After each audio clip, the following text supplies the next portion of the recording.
Phoenix can handle challenges. Give us a new challenge and we can handle it. We come together, work together, we're strong.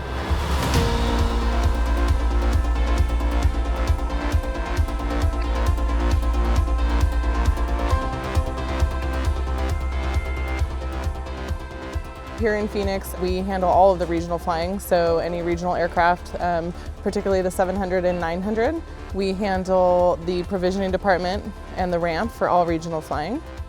You know, we're using every single gate that we have available. We are experiencing new gates. We have new gates. We're going to be having new aircraft next month, constantly growing, so good opportunities for us. Group 5 customer, welcome aboard flight 5914 to Ontario. They've changed the bank structure to match that of what LA used to capture. So before we had very even spread throughout the day of flights. Now it's heavy morning, heavy evening, big pockets.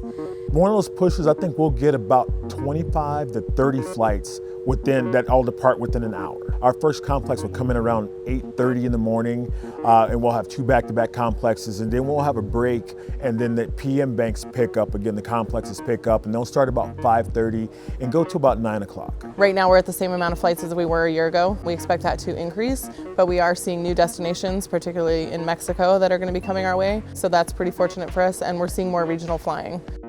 We dropped down to about 32 flights for the lowest, and now we're going up to 95. We're really excited to see that growth. Obviously we're a hub, so if we're growing, then everybody else is eventually going to see that same kind of growth. When we came back very quickly with our flights back to 75, 65, 95, we started realizing we had to hire quickly. We ended up hiring 286 people since August. These people out here are feeling cared for and they are loving their job. When we go down on the floor and just check in on them and do our daily checks, they're elated to be here.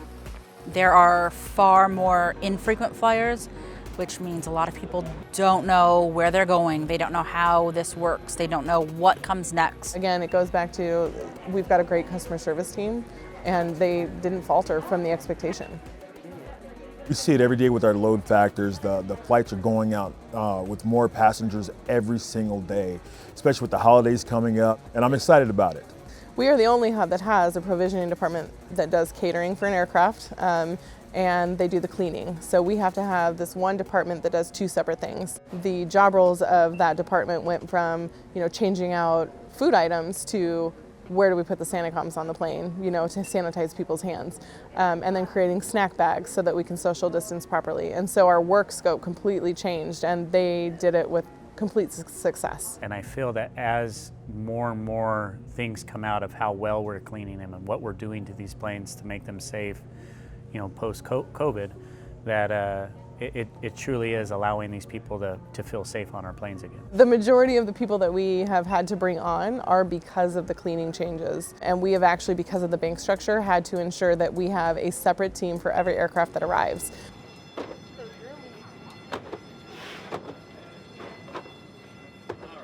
American is putting their trust into this station specifically. They trust us. They've seen what we can do in the past. They know what we're capable of, and they're trusting us to this company to get us through that time, the time we're in now. It speaks volumes of what everyone within the Piedmont team is doing. Honestly, it's been amazing to watch. To watch the growth that we've had here. And what that means is that we're running a good operation, I think is what it is. We're doing great things here as a company. And this is the time that we need to be out there with our teams right now and just reminding them that we are still a family, because that's what Piedmont is. We are a family, and if any time is better to make sure that we're creating that culture of caring, compliance, and communication and putting processes in place to ensure that that's happening, now is the time.